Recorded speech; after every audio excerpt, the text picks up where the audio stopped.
भागवत में एक जगह वर्णन है कि दो लोगों को मुक्ति निश्चित प्राप्त होती है। जिस भाव की व्यक्ति में ऐसा भाव वर्णन किया जाता है कि दो प्रकार के लोग ऐसे हैं जिनको मुक्ति निश्चित प्राप्त होती है, और उनमें प्रथम तो हैं वैष्णव भक्त, जो भगवान नाम गाते हैं, अंते नारायण स्मृति, अंत में भगवान नाम गाते हुए भगवत धाम को प्रस्थान करते हैं, और जिनके अथक प्रयास से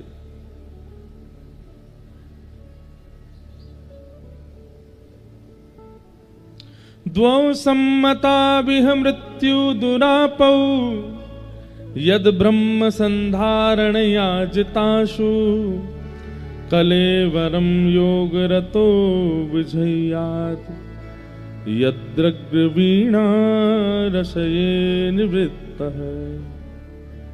दो प्रकार के लोगों को मुक्ति निश्चित प्राप्त होती है। पहले तो जो अंते नारायण स्मृति, अंत में भगवान नाम स्मरण करते हुए भगवत धाम को प्राप्त होते हैं, और दूसरे जो अपने राष्ट्र, अपने देश, अपने कुल, सबकी रक्षार्थ युद्ध करते हैं, और जरूरी नहीं कि युद्ध में ही शहीद होते हैं, जीवन भर अपने राष्ट्र की रक्षा के लिए खड़े रहे और फिर अपना जीवन पूर्ण करके यदि वे प्रस्थान करते हैं, अपनी पूरी आयु जी करके भी यदि वो प्रस्थान करते हैं और अपने जीवन का कुछ समय वो देश की रक्षा सुरक्षा के लिए व्यतीत कर चुके हैं, मृत्यु के पश्चात उनको भगवत धाम की प्राप्ति होती है। ठाकुर जी अपने निज परिकर में उनको वास प्रदान करते हैं। तो ऐसे हमारे सैनिकों से हम निवेदन भागवत जी से करते हैं कि उनकी सुरक्षा के लिए, हे भागवत जी आप कृपा करें, नर्मदा मैया कृपा करें, पवई धाम हनुमान जी कृपा करें कि सब सुरक्षित रहें, कोई ऐसी क्षति किसी भी सैनिक को ना पहुंचे, ऐसी भावना है। बोलो वृंदावन बिहारी लाल की। भगवान द्वारिकाधीश बन गए हैं और ठाकुर जी का विवाह श्री रुक्मणी जी के साथ में सुसंपन्न हुआ। रुक्मणी कौन है? साक्षात लक्ष्मी है, और नारायण के अलावा लक्ष्मी का अधिकार और किसी के पास नहीं। भगवान श्री कृष्ण का विवाह रुक्मणी जी से इसलिए हुआ क्योंकि वे नारायण हैं, और नारायण सदा लक्ष्मी के संगी रहते हैं। वृंदावन रस चर्चाओं में श्री किशोरी जी के साथ विवाह का कई प्रसंग आते हैं, परंतु ठाकुर जी की दो लीला हैं, प्रकट और अप्रकट। प्रकट लीला पूरे विश्व के लिए है और अप्रकट लीला रसिकों के लिए है, अप्रकट लीला प्रेमियों के लिए है। जैसे इस प्रकार समझो कि एक व्यक्ति, सब लोग इधर देखना, एक व्यक्ति जब नाट्य मंचन करता है तो नाट्य मंचन करते समय उसका स्वरूप कैसा होता है कि वो है किसी और का पति, वो है किसी और का बेटा, वो है किसी और का भाई, लेकिन जब मंच पर आकर के नाटक करता है तो वहां उसकी पत्नी दूसरी होती है, वहां उसके भाई भी दूसरे होते हैं, वहां उसका परिवार भी दूसरा होता है। 11 वर्ष 56 दिन तक ठाकुर जी को जो लीला है वो वास्तविक लीला है, और 11 वर्ष 56 दिन के बाद जब ठाकुर जी मथुरा द्वारिका लीला में प्रवेश करते हैं, वहां ठाकुर जी अपनी ऐश्वर्य युक्त लीला करते हैं, एक प्रकार से नाट्य मंचन कर रहे हैं। वास्तविकता में तो श्री ठाकुर जी का जो स्वरूप और जो व्यवहार संबंध आदि हैं वो ब्रजवासियों के साथ में जो हैं वो ही सुदृढ़ हैं। इसलिए ठाकुर जी का ये एक प्रकार से मंचन चल रहा है, हम लोगों को समझाने के लिए, हम लोगों को कुछ सिखाने के लिए। नहीं तो श्री राधा कृष्ण गतिर मम, ये दोनों कृष्ण चित्त स्थिता राधा, राधा चित्त स्थितो हरि, जीवने निधने नित्यम, राधा कृष्णौ गतिर्मम, राधा कृष्णौ गतिर्मम।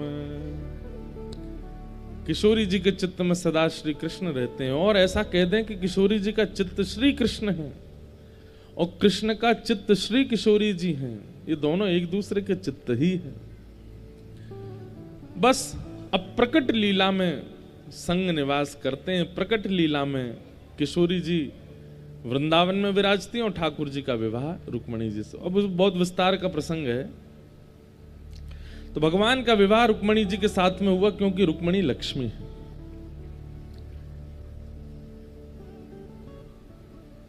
दूसरा विवाह ठाकुर जी का जामवंती की पुत्री जामवती के साथ में हुआ।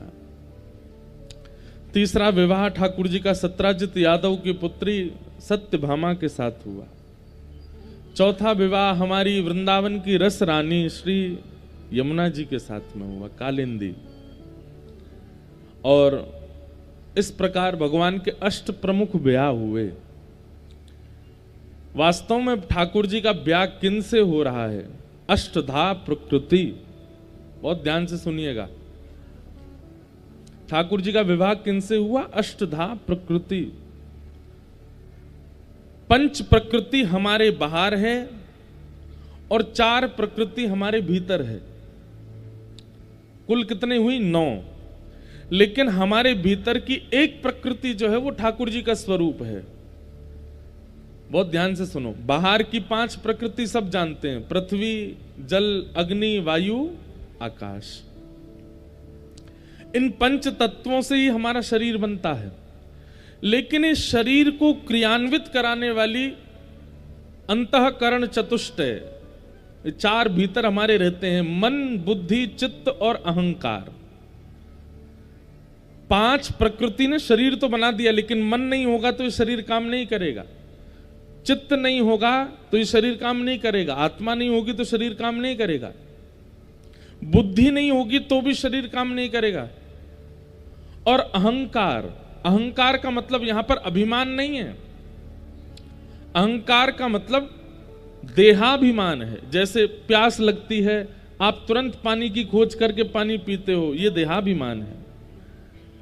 आपको नींद आती है, आप बिस्तर पर जाके सो जाते हो। भूख लगती है, भोजन करते हो। कुछ कुछ शरीर की जरूरतें जो हम पूरी करते हैं, इसको देहाभिमान कहते हैं। उस रूप में अहंकार। तो 5 प्रकृति हमारे बाहर है, पृथ्वी, अग्नि, जल, वायु, आकाश। और 4 प्रकृति हमारे अंदर है, मन, बुद्धि, चित्त और अहंकार। तो इसमें जो तीसरे नंबर वाली जो है भीतर की, चित्त यानी कि आत्मा, वो परमात्मा का स्वरूप है। तो उनको यदि विलग किया जाए तो पंचभूत बाहर के और 3 प्रकृति हमारे अंदर की, ये अष्ट भगवान की प्रथम पत्नियां हैं। पृथ्वी, भगवान की 9 अष्ट पत्नियों में एक पत्नी सत्यभामा, वो भूमि का स्वरूप है। भगवान की एक पत्नी जल का स्वरूप है, यमुना जी। ठाकुर जी की एक पत्नी श्री रुक्मणी जी, वो पावक यानी कि अग्नि का स्वरूप है। मित्रविंदा वायु का स्वरूप है।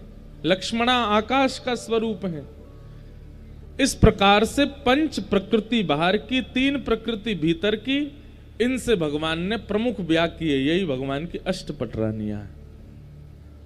कोई स्त्री से ब्याह नहीं कर रहे हैं ठाकुर जी।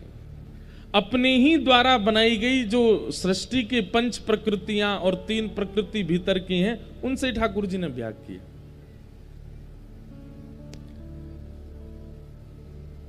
ये भगवान की अष्टपट रानियां। अष्टपट रानी। भौमासुर नाम का एक राक्षस था। उसने 16,000 कन्याओं को बंदी बना रखा था। उसकी इच्छा थी कि 20,000 हो जाएंगी तो एक साथ सबसे ब्याह करूंगा। 16,100 राजकुमारियों को बंदी बना रखा था, अपहरण करके। ठाकुर जी को जब ये बात पता चली तो भगवान भौमासुर का वध करने के लिए गए और साथ में लेकर के गए भूमि का स्वरूप सत्यभामा को। ये भौमासुर जो है ये भूमि का बेटा है, पृथ्वी का बेटा है। और किसी ने भूमि को कहा कि तुम्हारे पुत्र को भगवान मारेंगे। ये एक दिन इतना आतताई हो जाएगा कि ठाकुर जी सुदर्शन चक्र से इसका सर धड़ से अलग करेंगे। तो भूमि ने जाकर के, भगवान की दो पत्नी प्रमुख हैं, रमा और क्षमा। रमा यानी कि लक्ष्मी, क्षमा यानी कि पृथ्वी। तो पृथ्वी भूमि ने जाकर के ठाकुर जी से कहा कि आप मेरे पुत्र को कभी मत मारना। तो ठाकुर जी ने वचन दिया, कभी नहीं मारेंगे जब तक तुम नहीं कहोगे। जिस दिन तुम कहोगे कि मारो, उसी दिन मारेंगे, तब तक चाहिए जो करे। तो भूमि ही भगवान की तृतीय पत्नी बनकर के आई। कौन? सत्यभामा। तो भगवान जब भौमासुर को मारने गए तो सत्यभामा को संग लेकर के गए। और सत्यभामा को याद नहीं था कि ये मेरा ही बेटा है, वो पूर्व जन्म का पुत्र है। जैसे ही भगवान युद्ध करने के लिए गए तो युद्ध में उसको मारे ना, उससे बचने का प्रयास करें। रथ में बैठी बैठी सत्यभामा को क्रोध आया, ठाकुर जी से बोली, हे द्वारिकाधीश, आप इस दुष्ट को मार क्यों नहीं देते? ठाकुर जी बोले, बस इसी की प्रतीक्षा कर रहे थे हम कि आप कहो। और जैसे ही कहा सत्यभामा ने, ठाकुर जी ने भौमासुर का वध कर दिया।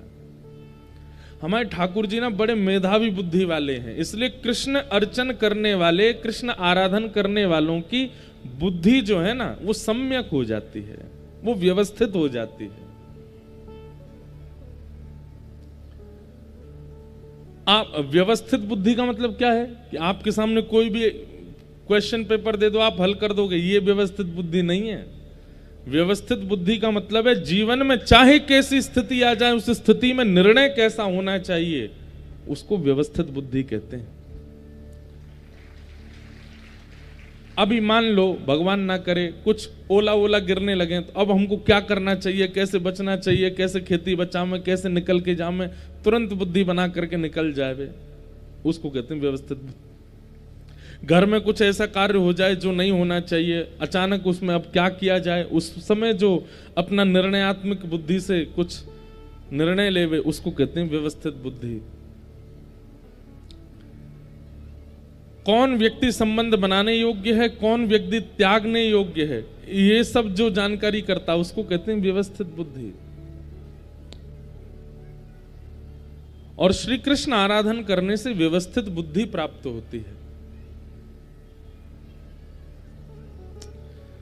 तो भगवान ने भौमासुर का वध किया। 16,100 राजकुमारियों को ठाकुर जी ने मुक्त किया। एक साथ 16,100 राजकुमारियों ने विधाता से प्रार्थना की, भूयात पतिर्मे मह्यम। अब यहां पर एक बहुत अच्छी बात है कि 16,100 राजकुमारियों ने जैसे ही कारागृह में मुक्त करने के लिए ठाकुर जी को आते देखा, सबके मन में यह भावना उत्पन्न हुई कि ये जो हमें मुक्त करने आए यही हमारे पति बन जाएं। ठाकुर जी ने 16,100 राजकुमारियों को मुक्त करके उनको पुनः उनके घर वापस जाने को आज्ञा दी। राजकुमारियों ने कहा कि भगवान हम चली तो जाएंगी, लेकिन हमें स्वीकार कौन करेगा, हमसे विवाह कौन करेगा? हमारी जीवन भर हमारे ऊपर एक बात बनी रहेगी कि हम बंधी रही हैं एक के यहां, हमने इस प्रकार का एक राजा के यहां पर, एक राजकुमार के यहां पर बंधत्व स्वीकार किया है, कौन हमसे ब्याह करेगा? और यदि बिना ब्याह के माता पिता के साथ भी रहेंगी तो कुछ समय बाद माता पिता को कहीं हम बोझ ना लगने लग जाएं। हे नाथ, हमें कौन स्वीकार करेगा? ठाकुर जी मन में विचार करने लगे, इनकी बात तो सही है। तो बोले तो फिर हम पर एक ही रास्ता है क्या कि हम आत्महत्या कर लें? ठाकुर जी बोले वो तो उचित नहीं है। बोले कोई और रास्ता बताइए। तब सबने कहा कि आप हमसे ब्याह कर लो, आप हमारा वर्ण कर लो।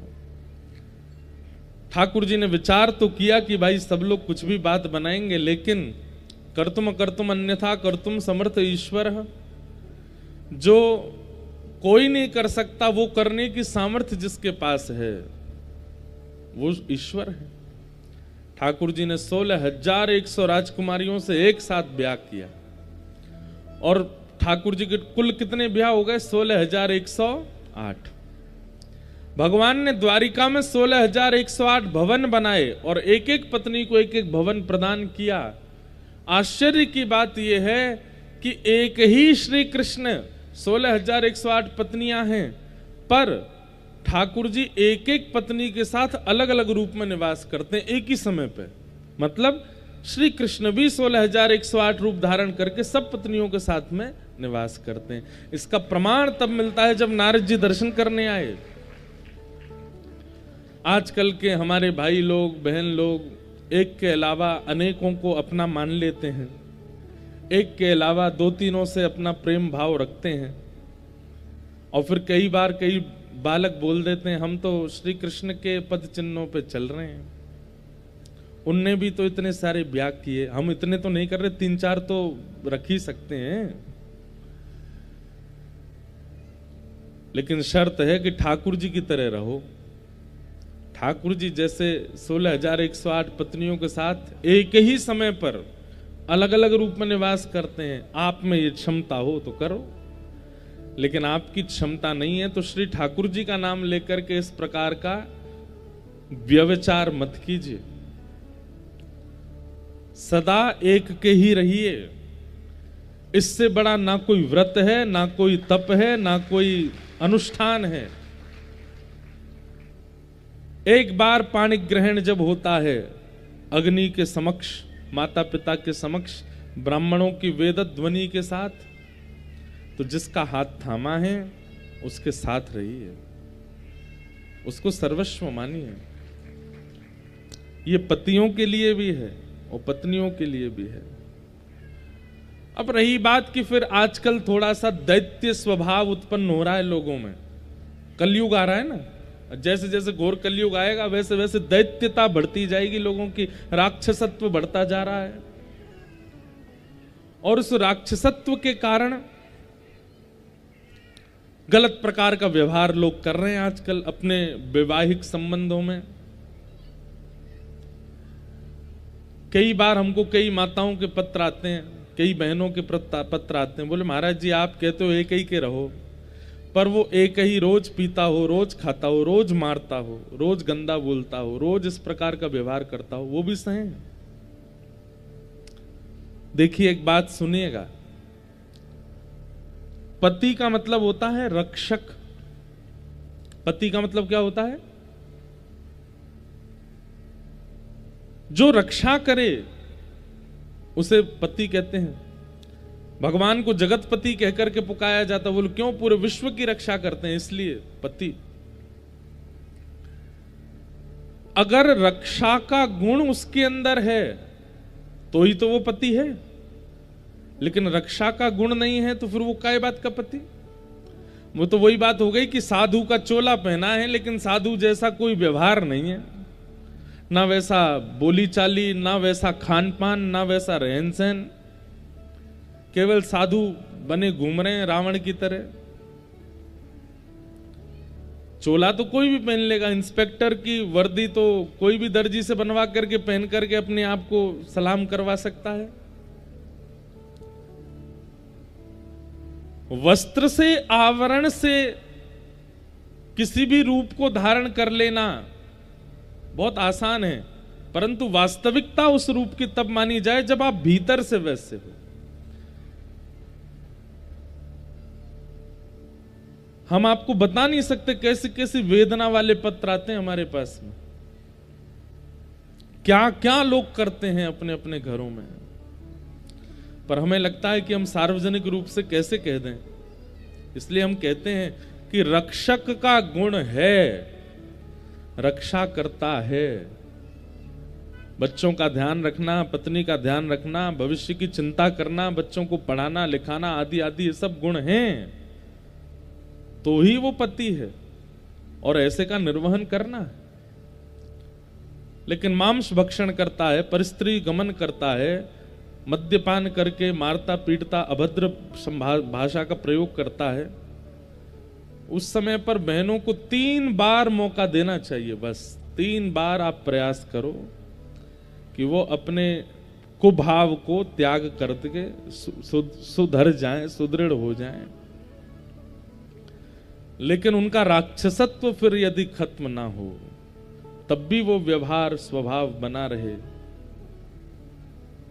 तो 2 ही उपाय हैं, या तो त्याग या फिर अपना प्रारब्ध मान करके सहन करो, बस। या तो अपना कर्म मान करके सहन करो या फिर त्याग करो। अन्यथा छोटी छोटी बातों पर किसी, अब आप लोग ज्यादा अनुभवी बैठे, हमारा तो हुआ नहीं अभी तक ब्याह, हमको ज्यादा पता नहीं, आपको ज्यादा पता होगा, लेकिन ऐसी बातों पर कोई बात नहीं थी, केवल एक सामान्य सी बात पर कई माताएं बहनों में, भाइयों में इसलिए द्वंद्व हो जाता है कि उन्होंने इच्छा प्रकट कर दी कि नहीं गांव छोड़ के शहर में रहो, शहर छोड़ के बड़े शहर में रहो, इनके साथ मत रहो। इन छोटी छोटी बातों पर विवाद हो जाता है, भोजन पानी को लेके विवाद हो जाता है, छोटे छोटे, आजकल तो हम क्या बताएं, इतनी बड़ी बात ही नहीं होती है, सामान्य सी बातों पर लड़ाई करके एक दूसरे से अलग हो जाते हैं, ये अच्छा नहीं है। देखिए एक बात हमारी सुनिएगा, संबंध का मतलब होता है निभाना, और जहां निभाने का गुण ना हो वहां संबंध टिक नहीं सकता। ठाकुर जी ने 16,108 विवाह किए और 16,108 पत्नियों के साथ अलग अलग रूप में ठाकुर जी निवास करते हैं। सबके साथ ठाकुर जी रह करके एक सी क्रिया करते हैं। इसलिए ठाकुर जी जैसे बनने का प्रयास मत कीजिए, ठाकुर जी जो कहते हैं वो करने का प्रयास कीजिए। ठाकुर जी जैसे हम बन नहीं सकते, लेकिन ठाकुर जी जो कहते हैं वो हम कर सकते हैं। भगवान ने 16,108 ब्याह किए। नारद जी महाराज ठाकुर जी की ग्रहचर्या देखने आए। ठाकुर जी की ग्रहचर्या देख करके एक एक पत्नी के साथ अलग अलग रूप में ठाकुर जी रह रहे हैं, ये सब देख करके नारद जी बड़े प्रसन्न हो गए। ठाकुर जी को वंदन किया, बोले जय हो भगवान, ये आप ही कर सकते हो और किसी की सामर्थ्य नहीं है।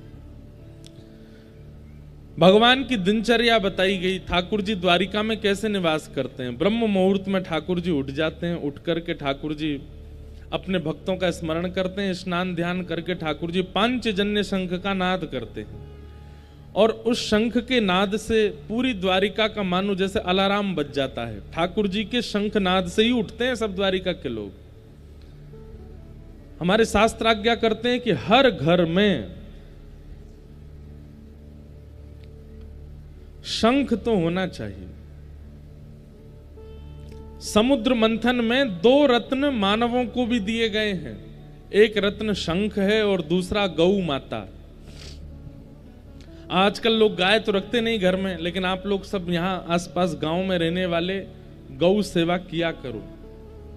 घर में यदि 2 वस्तु हैं तो नारायण आएंगे ही आएंगे, एक तो शंख और दूसरा गौ माता। इन 2 का स्पर्श आपके घर में होना चाहिए नित्य। और जिन घरों में शंख है वहां के माता पिता और बड़े लोगों से प्रार्थना है कि सुबह उठ करके अपने घर की सेवा पूजा प्रारंभ करने से पहले अपने घर के बिल्कुल मध्य आंगन में खड़े होकर के 3 बार शंख का नाद किया कीजिए। और वो शंखनाद ऐसा होना चाहिए कि आपके घर के जितने बालक बच्चे और सदस्यगण सोए हैं सबके कानों में उसकी ध्वनि जावे। वो भले ही आपसे नाराज हो, रूठ हैं, चिल्लाएं, लेकिन फिर भी बजाओ।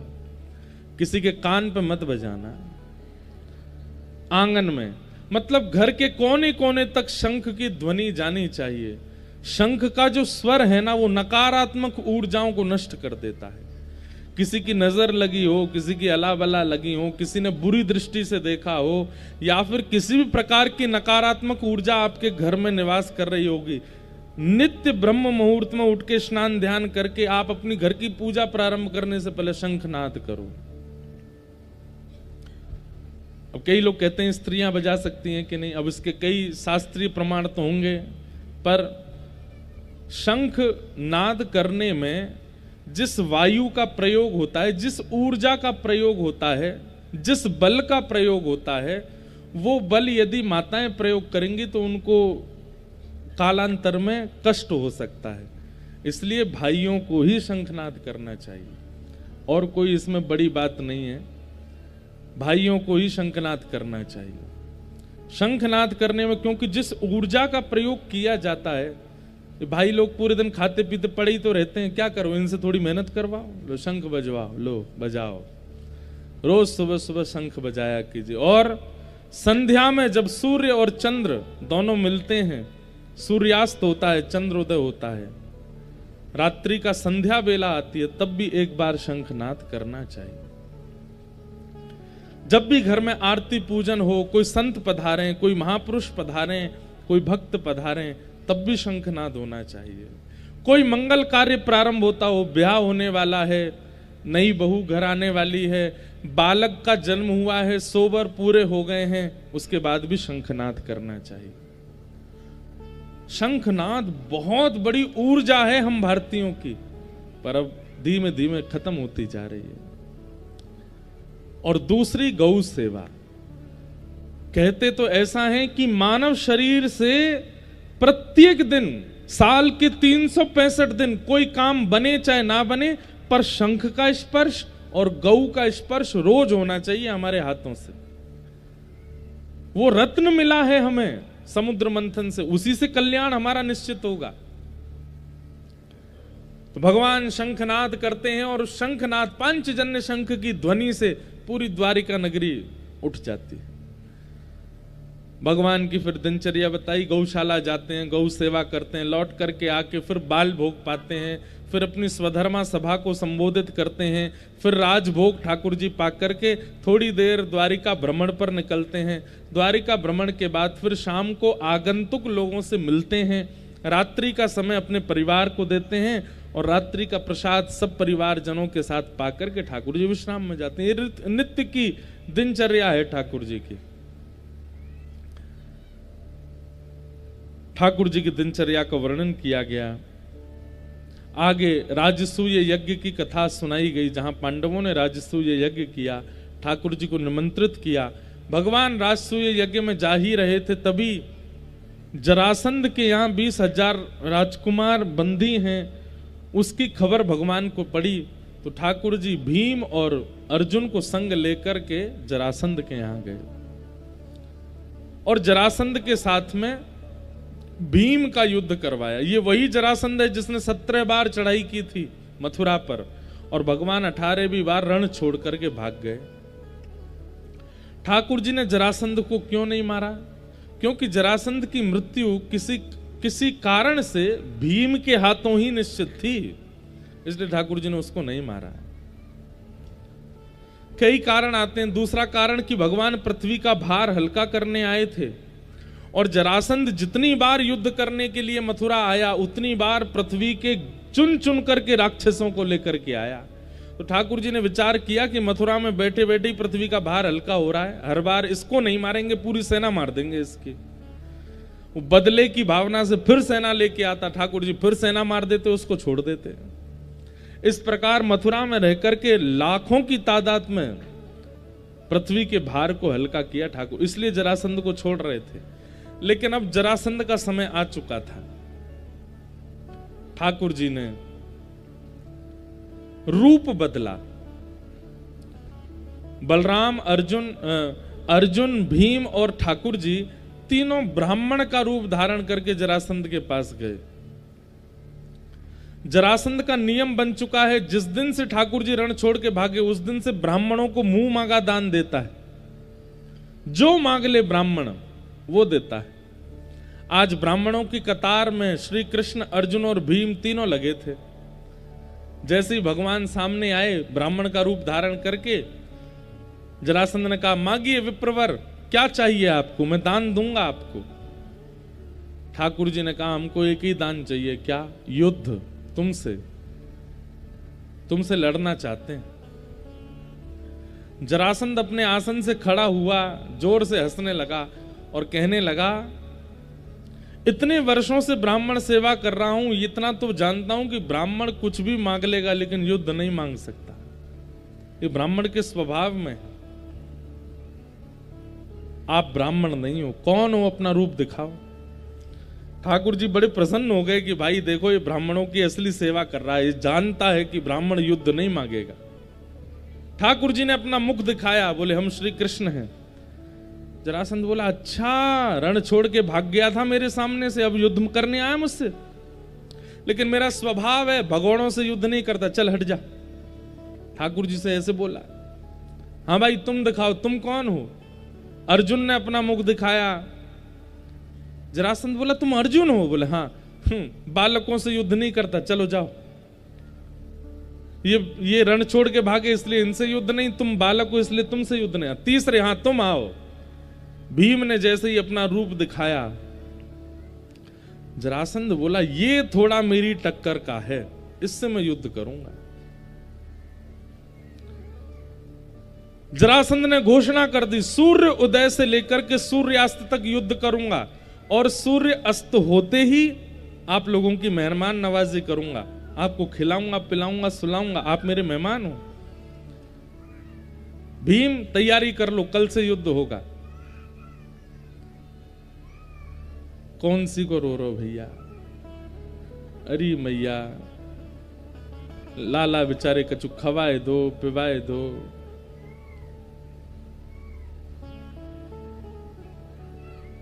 वाह, ये भी एक संगीतकार हैं हमारे।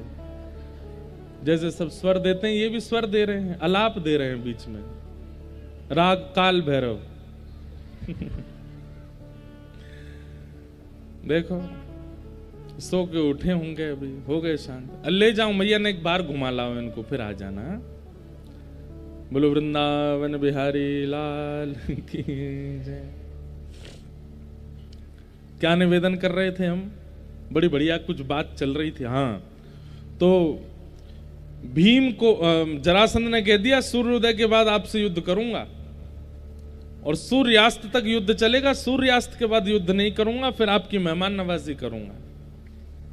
लेकिन जरासंध सामान्य नहीं था, 10,000 हाथियों का बल था उसके पास। और भीम भी सामान्य नहीं है, लेकिन हाँ जरासंध जितना बल नहीं था।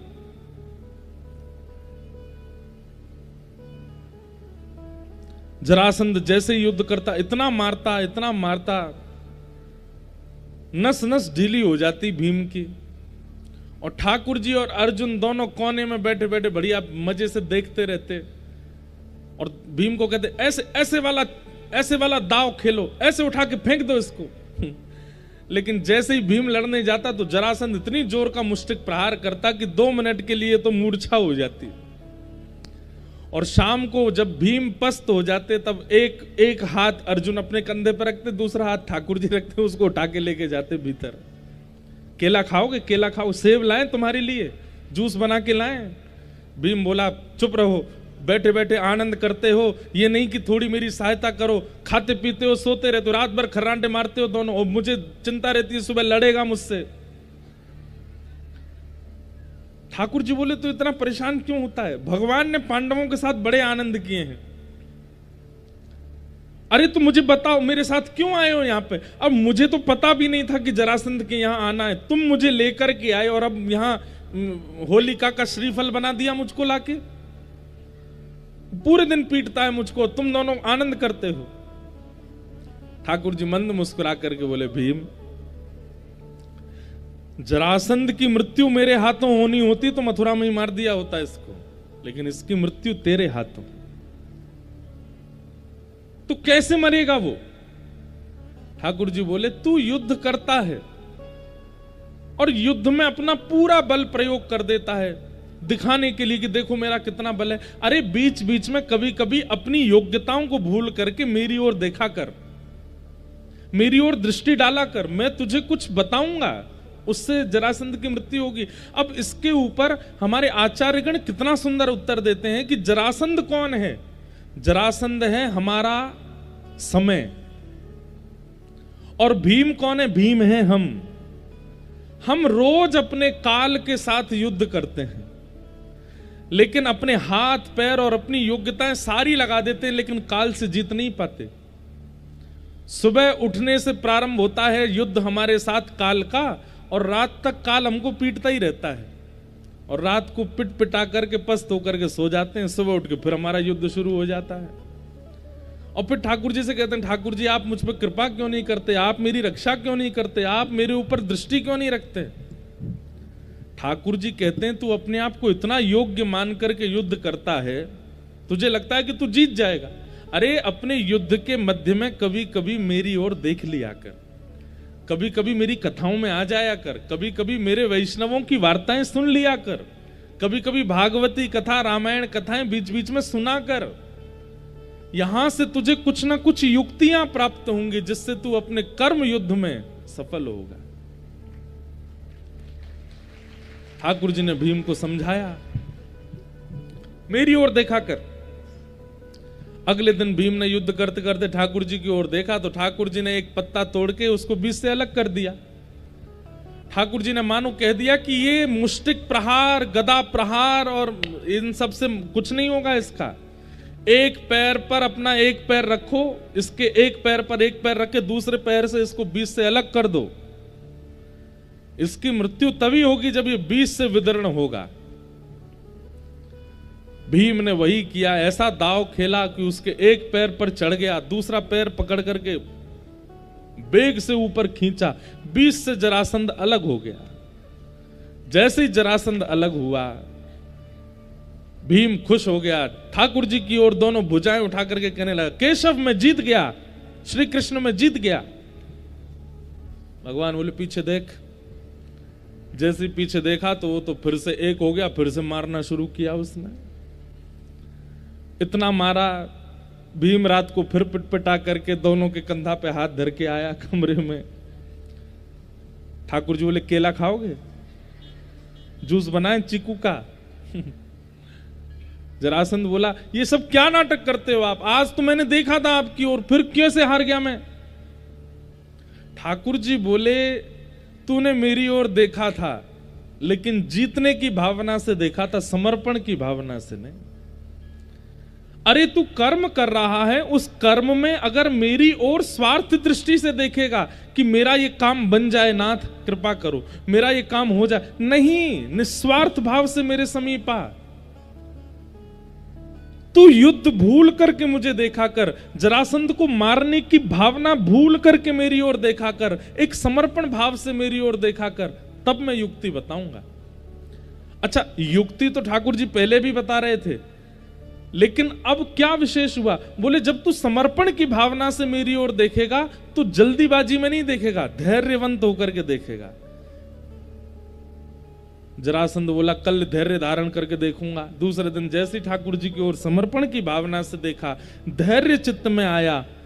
कल तो जल्दीबाजी में था तो भगवान ने इतना इशारा किया, इतने में तो वो लड़ने लगा।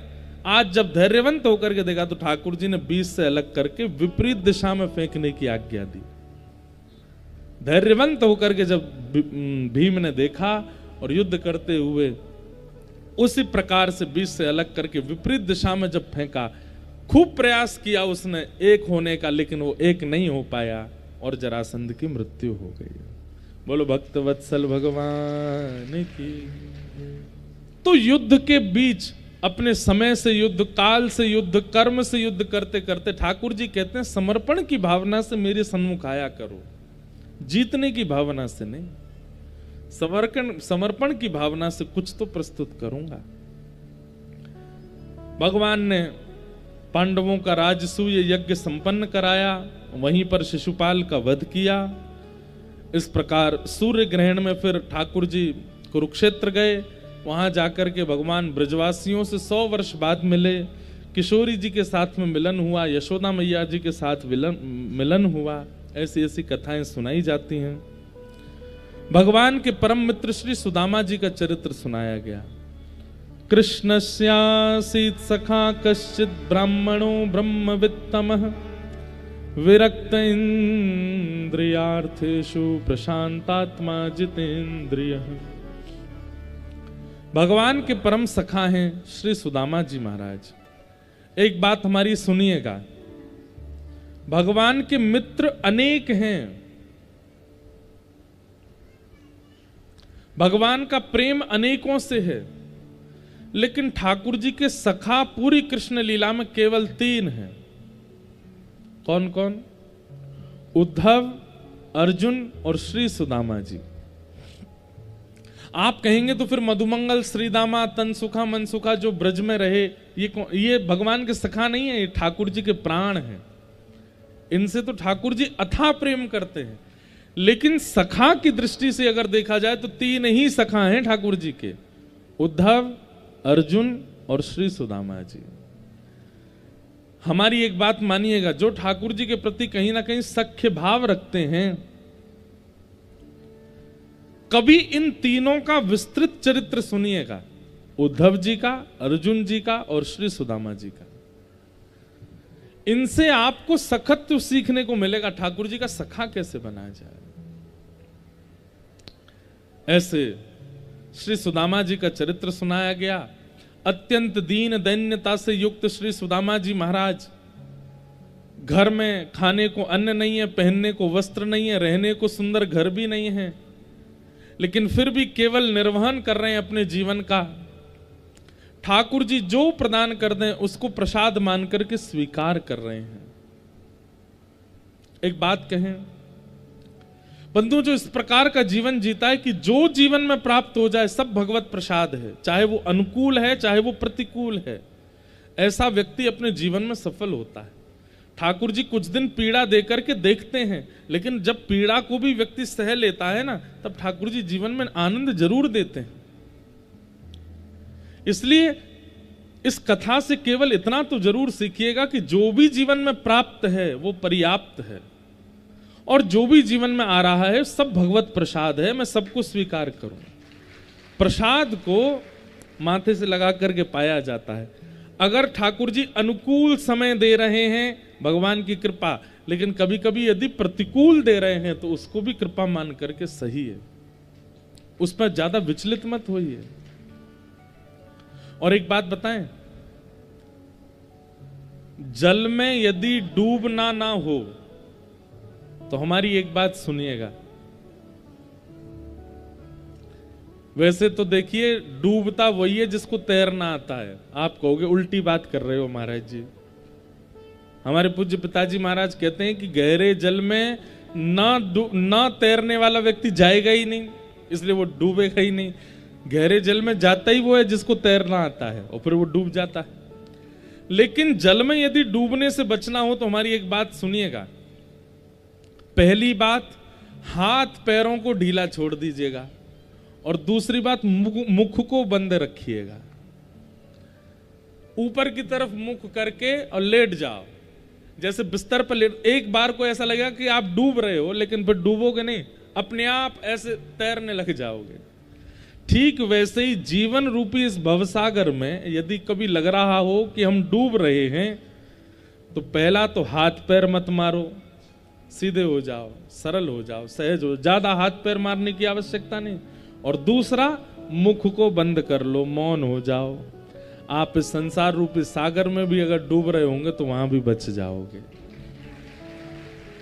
अब जैसे कोई काम नहीं बन रहा किसी का, या कोई विपत्ति आ गई, मंत्री जी को फोन करो, विधायक जी को फोन करो, इनको फोन करो, इनको फोन करो, तुम भी हमारे संपर्की, तुम कुछ करवाओ, तो इतना हाथ पैर मारते हैं लोग, इतना बोलते हैं, इतना सब कुछ प्रयास करते हैं, डूबना पड़ता है। फिर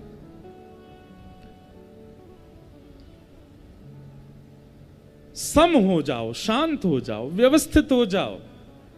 जो जरूरत है वो शांतता ही बताएगी आपको कि क्या जरूरत है। जब व्यक्ति अशांत होता है ना, तो पूरी देश दुनिया में घूम आता है, और ये होगा, ऐसे हो जाएगा, ऐसे हो जाएगा, फिर वो विचलित होता है।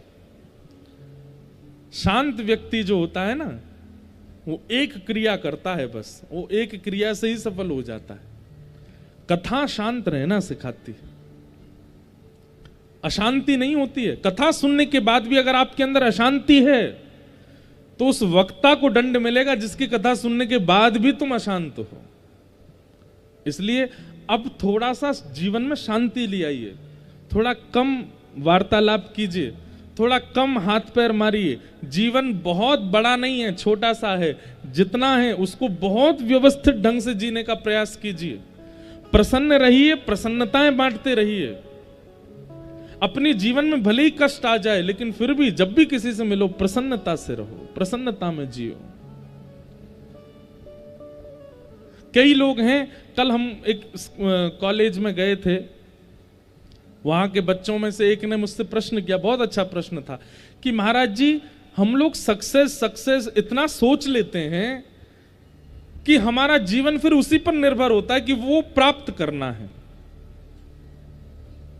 हमने कहा यही बात तो भगवान गीता में समझा रहे हैं कि हम फल को इतना सोच लेते हैं कि फिर कर्म पर हमारा ध्यान नहीं रहता, हमारा फल की इच्छा पे ही ध्यान रहता है। हमारी आपसे प्रार्थना है, अगर आप श्रेष्ठ बनना ही जीवन मानते हो तो रावण के पास भी बहुत श्रेष्ठताएं थीं। नाम, यश, वैभव, कीर्ति प्राप्त करना ही अगर आप जीवन मानते हो तो रावण के पास बहुत कीर्ति थी।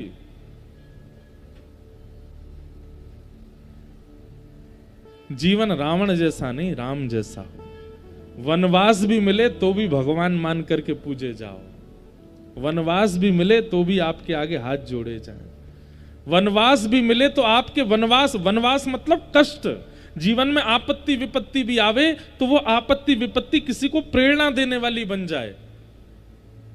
अरे वो रावण है जो सोने की नगरी में रोज सोता है, और वो राम है जो फूस की टाट बना करके, कुटिया बना करके वनवास कर रहे हैं।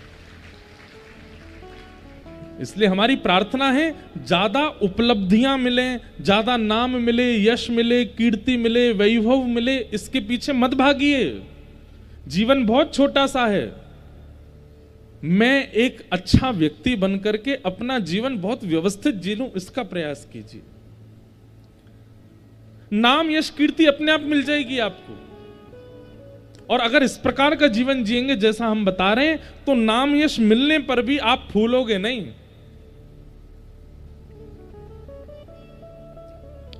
हम उस समय में भी कथा कर चुके हैं जब कथा में 7 दिन निकल गए और 5 से ज्यादा लोग ही नहीं आए।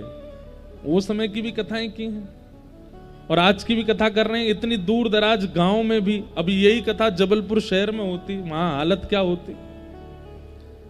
लेकिन इतनी संख्या में लोग आ रहे हैं। लेकिन सत्य बताते हैं, भागवत जी की ऐसी कृपा है, किसी की मान प्रतिष्ठा की ना तो इच्छा है और ना उससे ज्यादा फूलते हैं। बहुत समय हम तो बहुत सहज, हमको महाराज बन के रहना अच्छा ही नहीं लगता। हम तो रात में चले जाते हैं, खेलते हैं, कूदते हैं, ऊधम मचाते हैं खूब रात में। अब दिन में क्योंकि व्यस्तता रहती, गर्मी रहती, रात को जाते हैं, खेलते हैं। कल रात को गए, हमारे अनिरुद्धाचार्य जी महाराज की कथा चल रही है। 6-7 बॉलों पे इतने छक्के मार के आए उनके उनकी बॉलों की, उनके नहीं, गलत अर्थ मत लगा लेना। तो सब अपने भाई बंधु हैं, अपने क्षेत्र में सब लोग, उनका गांव यही है, तो कल बुलाए थे तो वहां गए, रात में उनके साथ भी आनंद किया।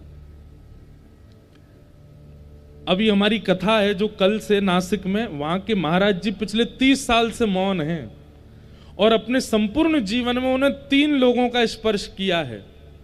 स्पर्श नहीं करते किसी का, वो तीसरे व्यक्ति हम हैं, हमारा स्पर्श किया उन्होंने। और जिस दिन स्पर्श किया था, 1 महीना की जब हमने कथा की थी, पूरा शरीर ठंडा पड़ गया था और मैं 2 दिन तक तो यही विचार नहीं कर पा रहा था कि मुझे हो क्या रहा है। ऐसे तपस्वी महात्मा, वो हमारे साथ गेंद खेलते हैं, हम क्रिकेट खेलते हैं उनके साथ। ऐसे महापुरुष हैं कि साक्षात देव दत्त दिखते हैं, उनमें दत्त भगवान दिखते हैं। उनके मंदिर में 100 किलो से ज्यादा भारी प्रतिमा है दत्त भगवान की। और जिस दिन प्रतिष्ठान हुआ मंदिर का, बिना क्रेन के ऐसे अंक में भर के दत्त भगवान को उठा करके गर्भगृह में विराजमान किया महाराज जी ने। ऐसे महापुरुष बोलते नहीं है, मौन रहते हैं, लिख करके बात करते हैं। लिखते भी हिंदी नहीं है, संस्कृत में लिख करके बात करते हैं। ऐसे अद्भुत महापुरुष हैं। आयु उनकी कितनी है कोई जानता नहीं, लेकिन 25 वर्ष के देखने में लगते हैं, पर आयु उनकी बहुत है। अद्भुत महापुरुष हैं, उनकी बड़ी कृपा है हमारे ऊपर। ऐसे कल से हमारे ये वस्त्र नहीं होंगे, कल से हम दूसरे वस्त्रों में होंगे, अपरस में रहेंगे। अनुष्ठानिक विधि से वहां कथा होती है और फिर रात में खूब कीर्तन होता है, अभंग होते हैं, नृत्य होता है, खेल होते हैं, कूद होते हैं, उत्सव होते हैं, बहुत आनंद आता है। तो इसलिए भैया, नाम प्रतिष्ठा यश के लिए मत जिए। एक मैं व्यक्ति बन सकूं अच्छा, और अपने जीवन के उद्देश्य से, अपने कर्म से, अपने वचन से कुछ लोगों को सुधार सकूं, ऐसी भावना रखो और अपना जीवन जीजिए। सुदामा जी महाराज का पावन चरित्र सुनाया गया। और इस प्रकार से अब हमको थोड़ी शीघ्रता करनी है क्योंकि समय हो गया है, हमारी फ्लाइट भी है। इस प्रकार संपूर्ण भगवान के भक्तों के चरित्र सुनाए गए।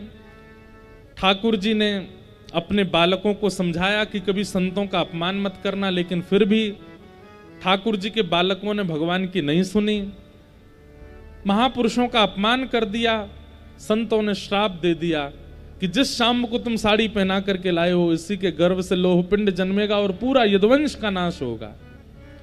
लोहपिंड घिस करके समुद्र में फेंक दिया।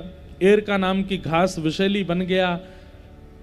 किसी बात पर विवाद हुआ, लड़ते लड़ते समुद्र किनारे पहुंचे और समस्त यदुवंशियों ने एक दूसरे का वध कर दिया। साक्षात शेषावतार श्री बलराम जी महाराज ने जब ये दृश्य देखा, ठाकुर जी से जाके बोले, लाला ये सब यदुवंशी आपस में झगड़ के मर गए, अब कहा करें। ठाकुर जी बोले, सब मेरी इच्छा तेरो भैया, आप चिंता मत करो। अगर मैं पृथ्वी का भार हल्का करने आया था तो मैंने भार तो हल्का किया, लेकिन यदुवंशी जो है ना, ये मेरे समान बल प्राप्त करके पृथ्वी पर भार बन जाते, इसलिए इनका अंत निश्चित है।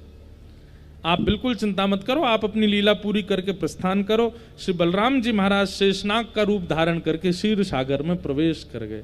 बोलो बलराम जी महाराज की। ठाकुर जी प्रभाषित क्षेत्र में गए, वहां पर एक भेलिया ने पैर में बाण मार दिया।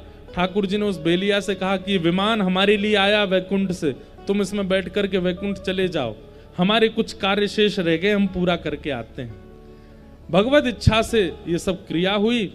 उद्धव जी महाराज को ठाकुर जी ने ज्ञान उपदेश किया, मैत्रेय मुनि को ज्ञान उपदेश किया। अर्जुन को ठाकुर जी ने कहा कि मेरी पत्नियों को लेकर के, अष्ट पत्नियों को लेकर तुम वृंदावन चले जाओ, क्योंकि मेरे जाते ही द्वारिका डूब जाएगी। अर्जुन को तनिक अभिमान था गांडीव धनुष का। ठाकुर जी बोले, जाते जाते ये और नष्ट कर जाएं। गांडीव धनुष हाथ में लेकर के भगवान की अष्टपत्नियों को लेकर के अर्जुन वृंदावन जा रहे थे। बहुत पीड़ा में थे कि ठाकुर जी लीला पूरी कर रहे हैं, लेकिन अपने गांडीव धनुष को आगे लेकर के जैसे ही चल रहे थे, भगवान एक अपहरणकर्ता का रूप धारण करके आए और अष्टपत्नियों को अर्जुन से अपहरण करके ले गए। अर्जुन कुछ नहीं कर पाया। जाते जाते भगवान ने अर्जुन को बता दिया, तेरे गांडीव धनुष में भी ताकत तब है जब कृष्ण साथ खड़े हों, नहीं तो ये भी किसी कार्य का नहीं है। अर्जुन का जो तनिक अभिमान था वो भी चूर चूर हो गया। जाते जाते भगवान ने ये सब लीलाएं की। उद्धव ने भगवान से प्रार्थना की, हे नाथ, कभी आपका अनुभव करना हो कलयुग के जीवों को तो वो क्या करें। ठाकुर जी बोले, उद्धव, मेरा शरीर एक दिव्य ज्योति बनकर के जहां विराजमान हो उसी को ही मेरा स्वरूप माना जाए। तिरोधाय प्रविष्टोयम श्रीमद् भागवतारणवम। ठाकुर जी एक ज्योति रूप में परिवर्तित होकर 7 बार आकाश में भ्रमण करके जो चतुश्लोकी भागवत भगवान ने अपने मुख से प्रकट की, उसी में ठाकुर जी जाकर के विराजमान हो गए। वही भागवत जी 18,000 श्लोकों में युक्त करके श्री वेदव्यास जी ने हमको प्रदान की। कलयुग में यदि साक्षात श्री कृष्ण कहीं विराज रहे हैं तो वो श्रीमद् भागवत में विराज रहे हैं, इन्हीं के आश्रय में विराज रहे हैं। ऐसे भागवत भगवान की जय। श्री कृष्ण कन्हैया लाल की जय। ठाकुर जी भागवत जी में विराजमान हो गए। इस प्रकार द्वारिका का लय हुआ। यहां पर पांडवों को पता चला कि भगवान लीला पूरी करके चले गए, तो पांडव परीक्षित को राज्य गद्दी पर बिठा करके स्वर्गारोहण को चले गए। परीक्षित राजा बड़े हुए, उन्होंने कलयुग को 5 स्थान दिए। स्वयं भटके, गंगा के तट पर आकर के सप्ताह कथा का श्रवण किया। आज 7वां दिन कथा का विश्राम है।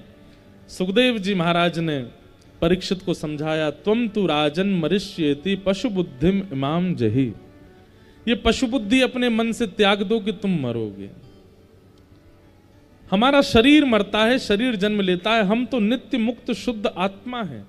हम तो जब तक कर्म बंधन में बंधे हैं तब तक शरीर बदलते रहेंगे, लेकिन कर्म बंधन जिस दिन मुक्त हो जाएगा उस दिन भगवत प्राप्ति हो जाएगी। इस प्रकार से संपूर्ण कथाएं श्रवण कराई गईं। तक्षक सर्प ने आकर के परीक्षित जी को डस दिया। उनका 5 भौतिक शरीर जल करके राख हो गया। आत्मा परमात्मा में विलीन हो गई और श्रीमद् भागवत की कथा सुनना उनका सार्थक हुआ। बोलो भागवत भगवान की। अनेक अनेक कथाएं सब यहाँ सुनाई गई। मैत्रेय मुनि मार्कंडेय जी ने प्रलय काल का दर्शन किया। करार विंदेन पदार विंदम मुखार विंदे विनवेशयंतम वटस्य पत्रस्य पुटे शयानम बालम मुकुंदम मनसा स्मरामि। श्री कृष्ण गोविंद हरे मुरारे, हे नाथ नारायण वासुदेव, जिह्वेपि वस्वामृतमेत देव, गोविंद दामोदर माधवेति। ऐसे वट वृक्ष के पत्र पर नन्हे से गोपाल जी ने अपना दर्शन कराया। उनको हम बारंबार प्रणाम करते हैं। सब कथाओं को यथा योग्य हृदय से प्रणाम करते हुए भागवत जी का अंतिम श्लोक सब लोग मेरे साथ 3 बार बोलिए। नाम संकीर्तनम यस्य, नाम संकीर्तनम यस्य, सर्व पाप प्रणाशनो, सर्व पाप प्रणाशनो, प्रणामो दुःख समनः, प्रणामो दुःख समनः, तम नमामि हरिं परम, तम नमामि हरिं परम। नाम संकीर्तनम यस्य, नाम संकीर्तनम यस्य, सर्व पाप प्रणाशनो, सर्व पाप प्रणाशनो, प्रणामो दुःख समनः, प्रणामो दुःख समनः, तम नमामि हरिं परम, तम नमामि हरिं परम। नाम संकीर्तनम यस्य, नाम संकीर्तनम यस्य, सर्व पाप प्रणाशनो, सर्व पाप प्रणाशनो, प्रणामो दुःख समनः, प्रणामो दुःख समनः, तम नमामि हरिं परम, तम नमामि हरिं परम। नाम संकीर्तनम यस्य सर्व पाप प्रणाशनो, प्रणामो दुःख समनस्तम नमामि हरिं परम। ऐसे हरि को हम बारंबार प्रणाम करते हैं, जिनके नाम स्मरण मात्र से हमारे जीवन के समस्त पाप नष्ट हो जाते हैं। ऐसे ठाकुर जी के पावन नाम को, जिस नाम के आश्रय से ही हमारी सद्गति है, उसे हम बारंबार वंदन करते हैं, प्रणाम करते हैं।